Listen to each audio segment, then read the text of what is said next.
Нарантуул 2 худалдааны төвийн 2 дугаар давхарт өнгөрсөн бием гарыг шүүнд галгарч 100 орчим түрээслэгчдийн бараа эд хөрөнгө шатсан. Өчигдөр цагдаагийн байгууллагаас түрээслэгчдийг зах руу оруулан шатаагүй барааг нь хүлээлгэн өгч бараа шатсан иргэдэд хохирлын хэмжээг тогтоож эхэлсэн байна.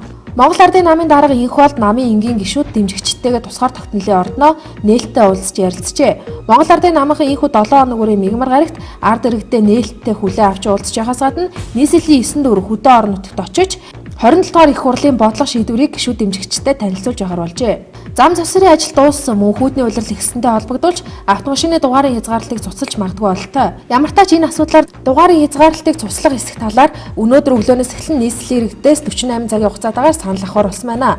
Нийслэлчүүд ихэнх хүн дугаарын хязгаарлалтыг цуцлах нь зүйтэй гэж үзвэл хүүдний улиралд хязгаарлалтыг түр зогсоох юм байна. Эдийн засгийн байнгын хорооны өчигдрийн хуралдаанаар төрөөс эрдэс баялагын салбарт баримтлах бодлого батлах тухай Улсын хурлын тогтоолын төслийн анхны хэлэлцүүлгийг хийлээ.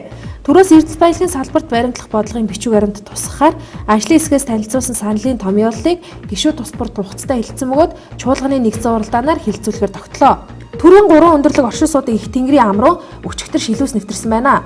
Дуудлагын дагуу нийслэлийн аварга ангийн шуурхай салбар газар дээр нь очиж ажиллаад шилүүсийг барьж орчныг аюулгүй болгосон байна. Улсын хурлын хууль зүйн байнгын ороо өчигдөр хуралдаж иргэний хэрэг шүүгэд хянан шийдвэрлэх тухай хуульд нэмэлт өөрчлөлт оруулах тухай, эрүүгийн байцаан шийдэх хуульд нэмэлт өөрчлөлт оруулах тухай, Монгол Улсын шүүхийн тухай хуульд өөрчлөлт оруулах тухай, захиргааны хэрэг хянан шийдвэрлэх тухай хуульд нэмэлт өөрчлөлт оруулах тухай хуулийн төслүүдийг эцсийн хэлэлцүүлгийг хийж Улсын хурлын чуулганы нэгдсэн уралдаанд оруулахаар болсон байна. Хөдөө аж ахуйн их сургууль өөрийн эзэмшлийн гадна талбайдаа спорт талбайтай болжээ. Боловсрол шинжилгээ ухааны яамны дэмжлэгтэйгээр байгуулсан тус талбайд хөл бөмбөг, гандбол, хөнгөн атлетик, аэробик, гимнастик зэрэг төрөл бүрийн спорт тоглолтууд, оюутны биеийн тамирын хичээл сургалт зэрэг төрөл бүрийн спортын тоглолтууд, оюутны биеийн тамирын хичээл сургалт явуулах бүрэн боломжтой байна.